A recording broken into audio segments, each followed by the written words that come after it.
Good morning, everyone. We are here at the Coffee Tree here in Argyle, and we are doing a live interview session with two amazing coaches today. We're going to give you a couple minutes to come on, maybe to join in. We are still waiting on our coffee, so we'll probably have an interruption here in a minute. They'll be delivering some coffee to us, but we wanted to go ahead and get started. So today, like I said, we're here and we're going to talk about Grace Like Rain and what it's like to be a coach. And we have Amanda Payne and Kristen Best, and they are both coaches with two of our families. So we have some questions for them. And we'd also love for you to type in if you have any questions that you would like to ask. Go ahead and type in, and we will try to be watching the feed so that we can answer those questions. So I'm going to look onto the computer and make sure I get the feed up so that I can see some questions. We have one person on so far, and we can wait a couple minutes. Wait just a minute. Whoever it is that's on, I'm having trouble seeing who it is. Can you hear us okay? Yeah, if you can hear us, you can just click that like button. Or your thumbs up button. Thumbs up, like. Can you hear us? We are. It just shows. But who's on? Yeah, I mean, Where it says live. Oh, There's a okay. whole number of those. Alright. so no one is? Not at the moment. No one likes. No one wants to watch us? What's wrong with you? Alright. Oops. I clicked on wrong.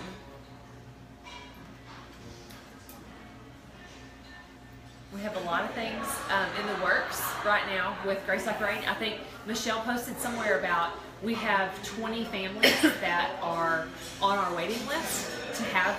All we are waiting on are coaches to just be able to place them with and for mentorship and to help them out. So that's mainly our huge goal here today, is to give you guys an insight of what it looks like to be a coach with Grace Like Rain.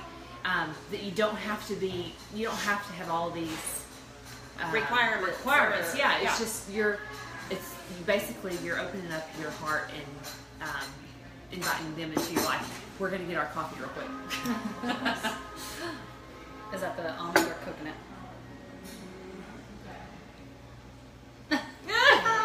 Okay, just let us know. I'm sorry, what? Those are the caramel lattes.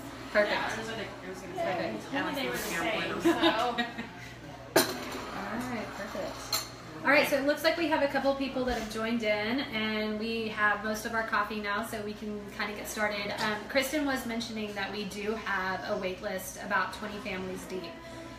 Just a little bit about our process. We do not move anyone past the wait list until we have a coach to assign to that family. This ministry, as we've said many times before, is so much based on relationships that if we don't have a coach available, it doesn't make sense to move them past, because we don't have a family to pour into them to start working with them. So that's what this is for. We're going to talk to you about what it is like to be a coach. If you have questions, if you're hesitant and you want to know some details, some inside details, you have two coaches here that can give you those details. So Yes. jump in and ask, and we will try to be monitoring and watching for those. I'm going to go ahead and start with the question. The first one is, how long have you been a coach with Grace Like Rain? And you can both answer it however. Okay.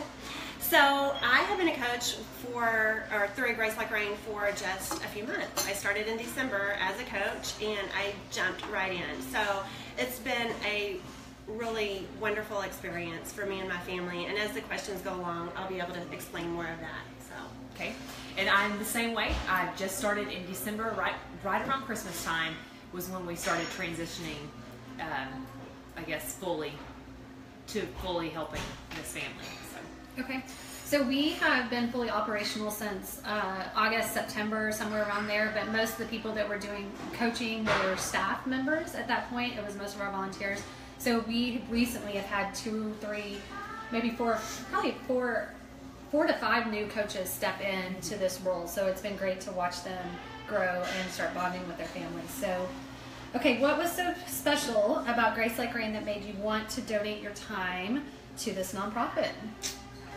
Well, for me, it was just honestly, seeing Michelle around school and getting to know Michelle and her heart, and it just really inspired me to want to do things for people who want to better their lives. And I've had a wonderful experience this far, and it's been a great organization for me to be able to pour in to my family that I'm a coach for through Grace Like Rain. So okay, so I think my initial foot in the door with Grace Like Rain was not even to help families. It was the social media side of it. It was the website. It was the Facebook and things like that. And Michelle and I had talked about it, and I knew that they were needing to get things set up, and I love doing that. And so that's how I initially got involved.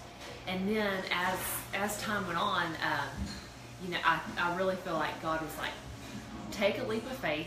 You have no idea what you're getting into in a way. I mean, but it's one of those, like, he's got a lot of things he wants to do, but he can't do it with me just not saying yes. And so it was initially the back end of it, the website and things like that got me into it. And then as you see families working directly with these families, it's such a huge opportunity, especially like in our own backyard. It's not just sending money to a ministry. It's like actually getting in there. It's local. Yes. And you get to see every fruits single of day. All of your Yes. labor. Yes. The fruits of like what is God doing in these families' lives, and then in turn your life is changed significantly daily. Yes. So. Yes. I agree. All right, so I hear a couple things. One, anybody can do this. I mean, really, Literally anybody can do this. I hear Amanda talking about that, watching me do it, and I don't have any background in counseling. I'm not a social worker. I don't have a license. But I do have a compassionate heart to love on our neighbors, to share who Christ is, and just to pour into these families and walk alongside them. So really anybody can do this. We have a team of people that are here to support you and to walk alongside these families. So from what Amanda said, it tells me that anybody could do it, because I'm a nobody. I'm getting to be an anybody. Well, and for me, to be a coach was completely stepping out of my comfort zone. I felt unqualified. I really didn't know what I was getting myself into, what I was, I really didn't know where I was going with this, but it's just been a natural thing to just pour into my single mom, and she and I have really become, she trusts me, I trust her. It's just been a really wonderful thing all around, I think. Perfect. All right, and I love the fact that both of these women have stepped out of their comfort zone. It's definitely, I will say, it is definitely to step out of your comfort zone. It's a step out of my comfort zone, but we learn so much through that, and I really enjoyed watching our coaches do that and step out, love somebody that they might not originally reach out to, but someone that they are intentionally pouring into. So that's been an awesome thing to watch. How much volunteer time do you spend each week coaching? Well, my situation's a little different. So I coach a single mom, and she has a almost 2-year-old little girl. So for me, I spend a lot of time coaching, but I enjoy it. It's hard at times, it's difficult, but it's such a rewarding experience, not only for me, but also for my children.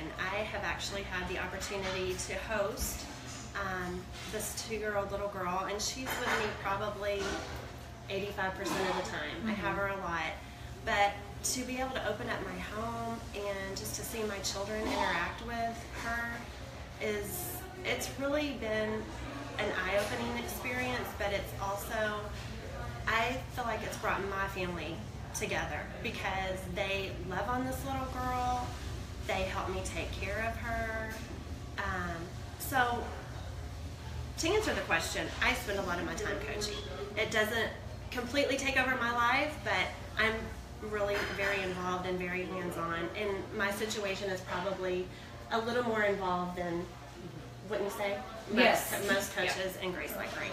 Yes, and I want to tell you, so it doesn't scare anybody off. We don't ask all of our families to step in and take on I felt like it was the right thing for me to do, and it's really been a blessing to this little girl. I've seen huge changes in her, but it's been even more of a blessing for my family. So. And I think for Mom, in your case, she has been able to, she's going to school and working full time, and we have seen her working so hard to get her education and to get, to work the full-time hours, that this has been a huge blessing for her to be able to have the time and not to be able to do both of these things. So thank you. Yep. As far as mine goes, I'm helping a single mom as well, and she's got a 2-year-old little girl, and so I would say, I'm trying to think like hours, like if you want to put hours to it. I mean, that was me. I'm sorry. Go ahead. You know, whenever I have never really sat down and thought about it, but basically, I check in with her daily. She does not have a full-time job. She's got more of a part-time hours, but we're working on that, and just to motivate, encourage, just to let her know that even on days off, I like to check in with her and just say, hey, you know, how's everything going? So I would say maybe like if you're just saying check-ins, maybe an hour or 2 a week. However, like her little girl has become like a part of our family. Like we just love her, and so we try to babysit her as much as we can, just because we enjoy her being around, and so we do a lot of childcare as well. So that'll be, you know, she'll be with me sometimes a few hours throughout the day, throughout the week, each day throughout the week. That's probably it. I mean, yeah, I would just say that each family, and I'm sure you'll hear this, each family that we work with is so different. So what we tell our volunteers is, if you have an amount of time that you would like to commit to being able to coach, or if you have little, or if you have more, kind of let us know. We'll get to know you and know your situation, and we'll try to give you a family that will fit more to your needs. I will also say, I always tell every coach, it takes a lot more time at the very beginning to get your family started and to build that relationship and to pour into people. So that takes a little bit more time, and then it becomes more of just like a friend. I mean, it's a conversation that you have weekly, daily. You build that relationship. You build the relationship, so it doesn't feel, you're just checking in with them to see how they're doing and motivating them, encouraging them, just like you would any friend that you work with. So. And then one other thing too, and I know Michelle mentioned it earlier, but like you don't have to have any kind of qualifications to do the coaching. And we have people on the staff, like we have Stevie as our resource coordinator, or I don't know really what her job name is, but that sounds good. Yes. So she's like one, like I've reached out to, like this is out of my comfort zone, and I'm learning a lot about just life in general, and she has helped me a lot too. So it's like, hey Stevie, you know, I need to know where do I need to look to find this, and she is on the ball and she'll let you know. So it's not stuff that you don't have to take a lot of time to learn and research and find stuff. We have people in those positions that you can just reach out to and go, hey, I need this, can you help me with that? And she'll give you a number to call or something like that. So it works. It just works together. It's a big team. So. Well, we also have a coach coordinator, Kara Kirkley, and she's been a huge help to me. We have like monthly meetings, and she just, you know, she gives advice. She fills us in on like where we put our notes and stuff about our families. And so we have, as a coach, you will have a support system of your own. You will become a part of this really wonderful Grace Like Rain family. You know, it's finding friendships through our staff too. Yes. You know? So we do have, I love that y'all mentioned the support system, because we do have, each family will have a case manager that will also work with the coaches. So you'll have that support system to work and brainstorm ideas together. We have the coach coordinator, and we do have monthly meetings that Kara is hosting with you guys, and she'll be doing some extra trainings, but we also have, it's also a time for the coaches to come together and brainstorm and bounce ideas off of each other.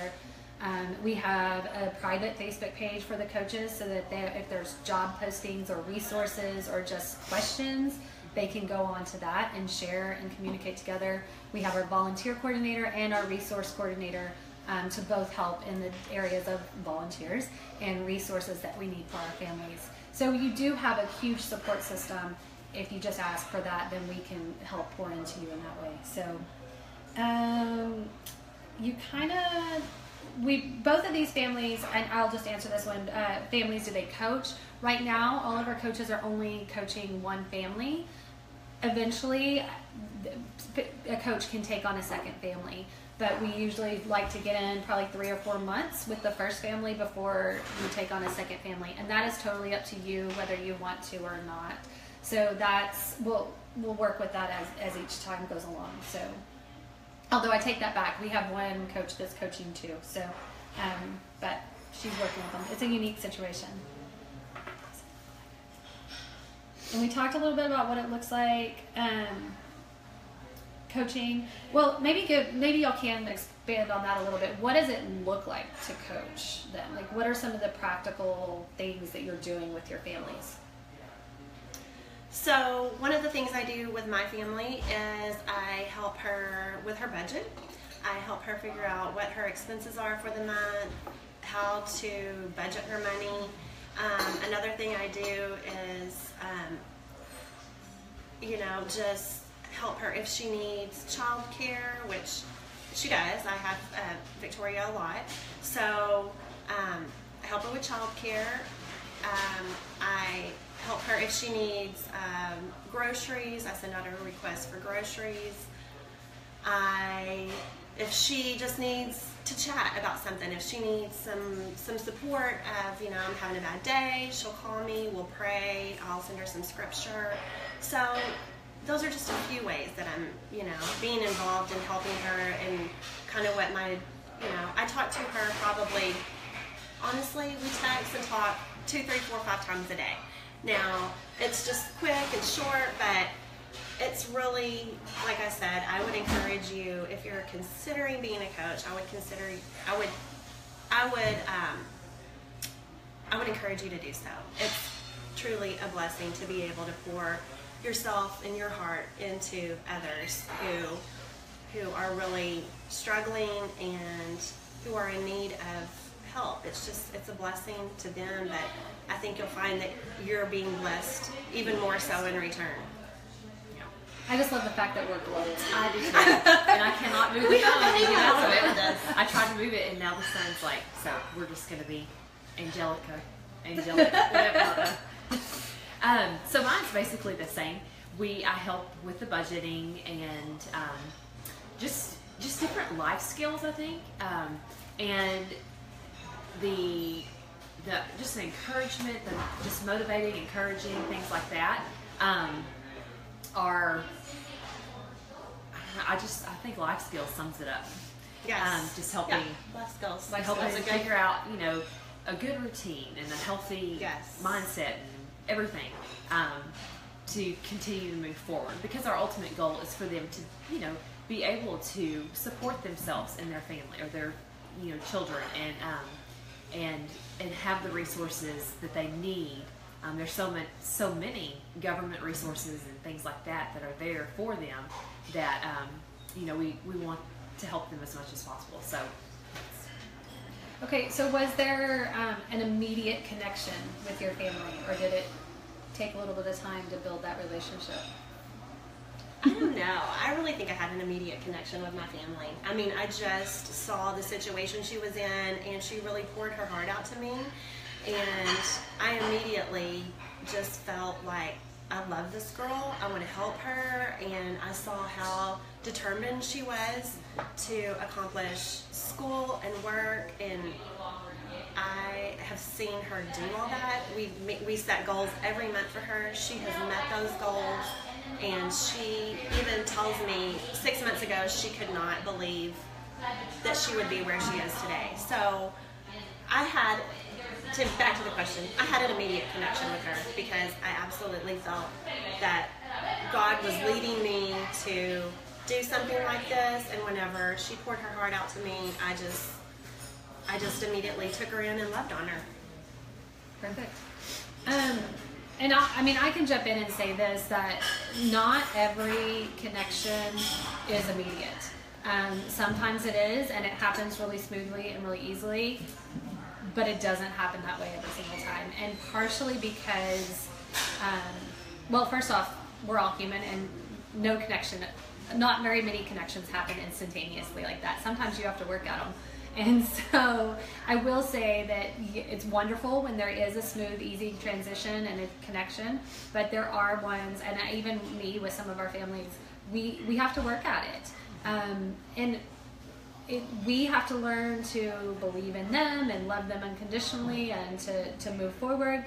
They have to learn to trust us, to pour into that relationship. They are not typically used to having a support system or having this many people come in and walk beside them. So sometimes it just takes some time to build that relationship. But we walk with you through that process. If there's ever a time that it's not a good fit or we need to move something around or make changes, we can definitely do that also. So and that was kind of my thing too. I was going to say too, mine wasn't an immediate connection with this mom. She is super sweet. But I think that trust, you just building the relationship. I wanted her to trust me, and it's taken time. And that's one of the most incredible things about this is like seeing God move. Like there's just walls that are coming down that only time can do, and tear down, and Him, only He can tear down. And I would never have seen any of this had I not just said yes, and went out there and did it to help her. And so it has taken some time, but it's such a blessing and so encouraging to see those walls come down a little at a time. Because like Michelle said, she wasn't used to having so many people want to help her, and it was a little overwhelming. Like she's like, what? And so I could see kind of where she was coming from. Like she was scared, and so it takes some time. But when you get a bunch of God's people together, we can be really, really loving, and it can be intimidating sometimes. Yes. Well, and I think that's the thing, is it's always good for us to be able to understand both sides of the stories, but understand in any situation when we walk into a relationship, you need to understand where that person is coming from and how can you work together to build that relationship, because you both are coming to the table with so much. So how can you both be understanding of each other? So one of the questions Natalie Harden asked about how do we match our family, so I'll address that real quick. A lot of times it's typically who's next on the wait list, but we do also take in consideration time of if we have a family that is going to be a little bit more time intensive, we make sure that the coach that we assign to that family has the time to be able to pour into them. We sometimes some of our families might need a little bit more intensive help and more guidance. So same thing, we look for families that might have, or a coach that might have a few other qualifications, because we do have some coaches that have some counseling background and some social work backgrounds, and so we may take one of those coaches and put them with a family that may be a little bit more intensive. But and we do definitely pray over it and ask for God to kind of guide us into the situation as to where we put the families. But a lot of it is time, wait list, and at this point, 20 deep on a wait list. When coaches become available, we match to the next person that is best suited for the situation. So, all right. What is the best moment you've had coaching? Either one of you. I've had a lot of best moments, I think, Okay, so my first best moment was when I became a coach. It was, early to mid-December, and I was able to spend Christmas with my single mom and her daughter, and I was able to open up my home to them on Christmas Day, and that for me was just really God showing me that I needed to do this. It was so wonderful to be able to open my home on Christmas Day to this mom and her daughter who didn't have a place to go, and I really love that my kids got to experience that too. Another one of my best moments has been just seeing God work in this mom's life. I mean, this mom has made huge, huge strides and accomplishments, but also getting to see what God is doing in the life of this child. She has made huge improvements too, just in her social well-being.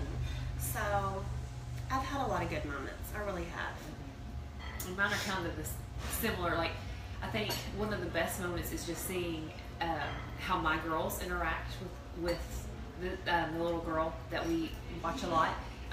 Those moments, like where they are, you're showing them other I don't know, other lives and outside of their own, and it just, I think it brings a whole, I think it's good for us to experience other.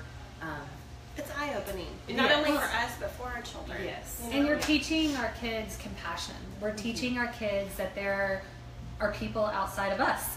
Yes. And Yes. how can we, you're teaching them compassion Yes. is really what you're doing. And I love seeing that. So best moments for me, I coach, and I've got so many best moments with my families, but definitely love seeing it in the kids. But I love seeing it in the moms when they are safe and secure, and they can start letting their guard down and relax just a little bit, because they know their kids have a place to stay at night. They have a support system. They have people that are pouring into them and believing in them. So watching the moms and even the dads take that deep breath and go, this is what it's like to have a family. This is what it's like to have people supporting me and walking with me. It's really nice, because you can almost visibly see that weight be lifted in our families, and it's fun to watch that, and it's good to see that. I also love watching the coaches. I love watching you guys and our many others pour into these families. I love watching your lives be changed in ways that only he could do, and just to see our kids, walking into a game with kids, extra kids, and having 15 kids from the neighborhood, the community, all pounce on them and love on them and be there to support, and they want to. That is just so awesome and encouraging to see. So there's a lot of really good moments. I'm going to go to a question that came in online. Wayne asked me, do you need coaches for men, or do you just work with females? No, we do need coaches for men. That is the hardest part to get, though, because I know so many of the men work full-time hours, and this is adding something into their busy schedules and busy lives. But we do need men. We have a lot of single moms, but we have a single dad also. We also have some families that the men or the dads are still involved, and so we need men to pour into them, because definitely the male to male and the woman to woman, it definitely needs that. And we also need men to come in, and we have older boys that are are working in our program, and it's great when you can see the dads come in and step in and work with these boys, whether it's playing basketball or just running around or whatever it is. Take them for a soda or some ice cream or something like that. We do need men. So if there's any men that are willing and interested in being a part of it, we would love to have you. So that's great. Wayne, he'd be awesome. Yay! We'd love to have you, Wayne. Okay, so greatest stumbling block that you've had to overcome in coaching? I think the greatest stumbling block that I've had to overcome in coaching is just learning to be more open-minded. Like, this literally has been an eye-opening experience for me. This is a life that I've never known. I've never known the life that my mom, the lady I coach, I've never known a life like that. So just to be open-minded and communicate with her, I don't know. I guess that's not really a stumbling block, but it's it is. I think a lot of times we have preconceived ideas of situations. I know for me, when I started all this a little over a year ago, I had a lot of ideas about the mom situations before actually getting to know the moms and know what was going on. And so sometimes it's hard to leave those ideas, leave those preconceptions at the door and pour into a relationship, get to know them and understand them and really dive in. And the more you do it, the easier it gets to really have that understanding and compassion. But I'm glad you brought that up, because it was a huge thing for me to actually work through that also. So, well, and you have those ideas in your head, and you've got to, I don't know, it's a big, I guess, an eye opener. It is. Hold on, what was the question? I had a stumbling block. Sorry, stumbling block. Okay, no. Your greatest stumbling block. I think mine would have to be boundaries, because I like that. Yeah. I'm like an all in, like, okay, give me the me too. steps, and I'm gonna give you these steps, and we're gonna do this, and not everybody works that way. And it doesn't always go as you planned it out in your head. Exactly. So that has been a big, just aside from the opening your, just being able to accept everything, is the whole, it's probably not going to go exactly how I need it to go, and that's okay, but it's kind of working with that. I mean, it's not a bad thing at all. I think it's great. I think I'm gaining wisdom and a lot of knowledge about this for when my girls get older. And but it's just, you're doing life with them, and you're learning every day, and these boundaries, they're going to kind of change or whatever. I'm still working through them. I can't say that I've got it figured out, but it's definitely been a big learning experience, and it's hard, but it's good. It is good. But now I'm at the point where I'm so attached to this mom and her daughter. Like, if they moved, I don't know what I would do. You know what I mean? I would be really, really sad. But I love that, because that, for us, that's a lot of the vision. And when I was given this vision, is that they're part of the family. They are part of the Grace Like Rain family. Just like you guys are family for me, these moms and these families and these dads, they're family to us. And so the hope is, even after they've accomplished their goals, they're successful, they're doing things on their own, they're still going to come for a Christmas dinner. They're still going to come over for a family dinner. They're still going to be a part of our families, so that we can have that long-term relationship with them.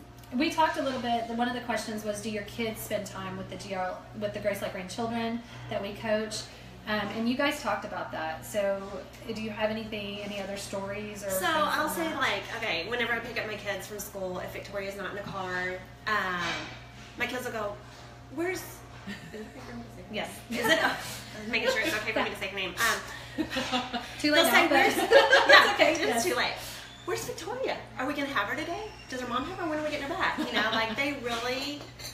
They want to be in her life. They want to be a part of her. They want to take care of her. So,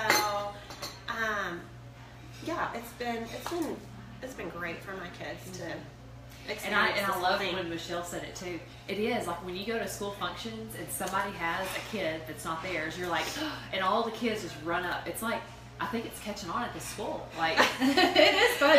It's like, are you helping with Grace Like Rain? Yes. The kids love it, and I think it's so good for them to just pour into somebody else. I think we're all selfish by nature, but that's such a good opportunity to teach them selflessness. Oh goodness, yes. to help others. And I'll take that opportunity to segue into, there's definitely lots of positives, but a hard thing for our kids is learning to share their time and learning to share us. Which is not, it's a good thing. It's definitely something to work through, but I think there are times that our kids have, or my kids, I can say, have looked at me and gone, Mommy, I really wish that you could just snuggle me and not take care of those babies, or you could be here and not be doing this.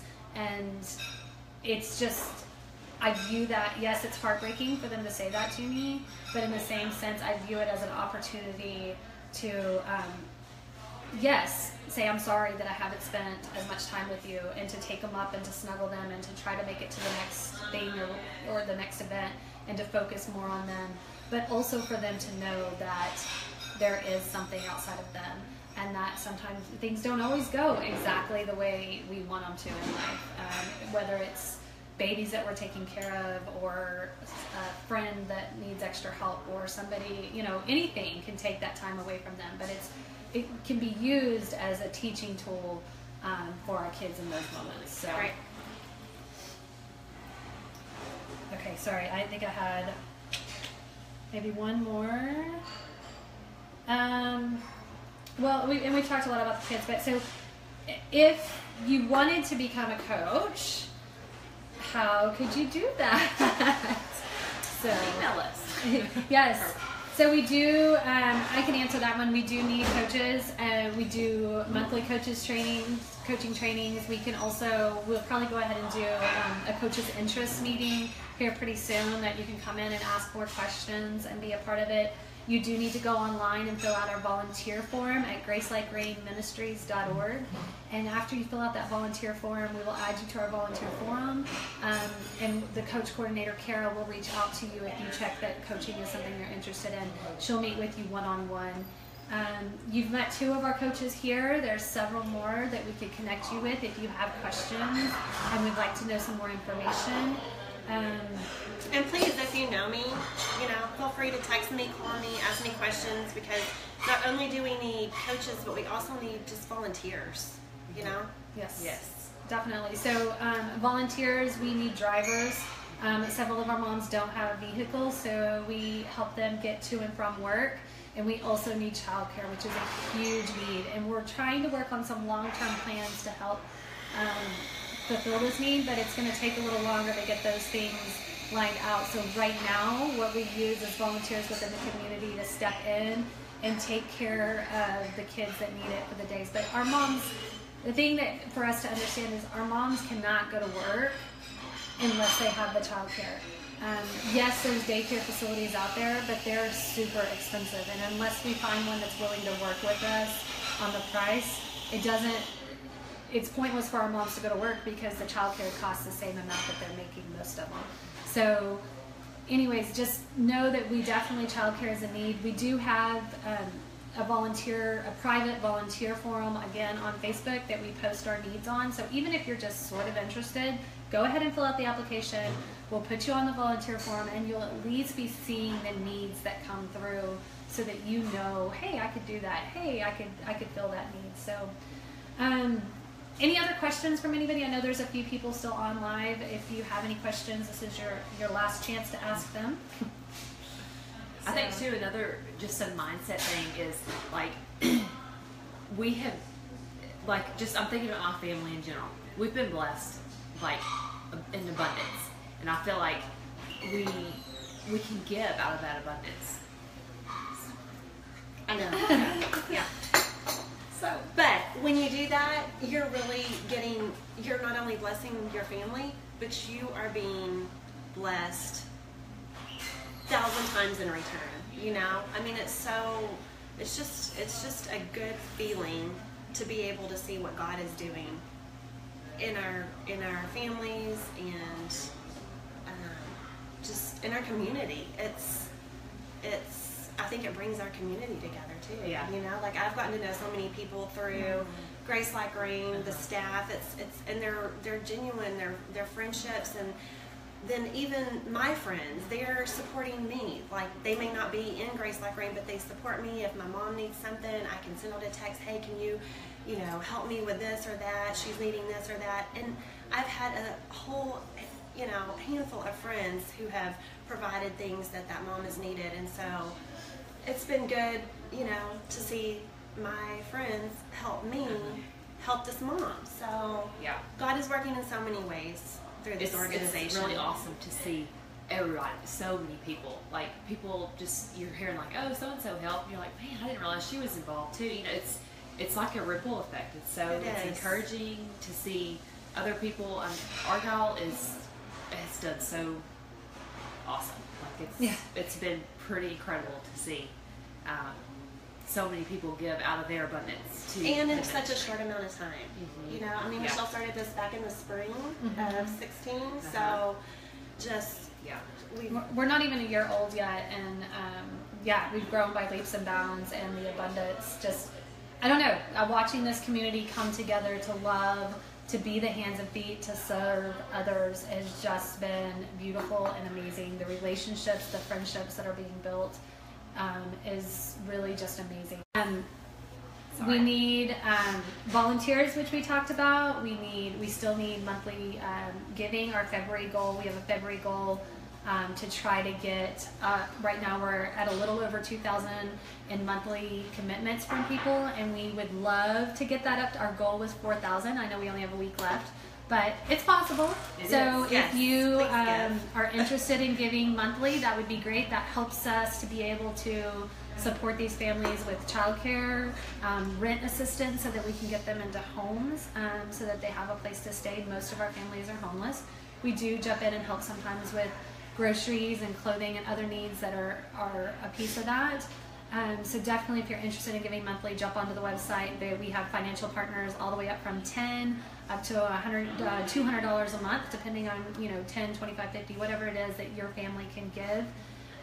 And I'm just going to close with this, because this morning, and you brought it up, which is so cool, but this morning I've been reading through the book of Acts this week, and this morning I went to, it was Acts 4:32 through 35, and I'm going to read this, just one verse out of it, but in the NIV version it says, "And God's grace was so powerfully at work in them that all that their..." Sorry, I'm going to say, start again. "And God's grace was so powerfully at work in them all that there were no needy person among them." And so what they were talking about in that point is that when the apostles were going out, they were all putting their funds together and living off of together. So nobody was needy. There was no selfishness in it. And then just being able to give and help and support and love one another. And I don't know, it was just really interesting to me that really popped out to me this morning, and that's what this community is doing. We're putting our abundance together so that we can help love and move forward and serve and provide for the families that are out there. So I do appreciate that.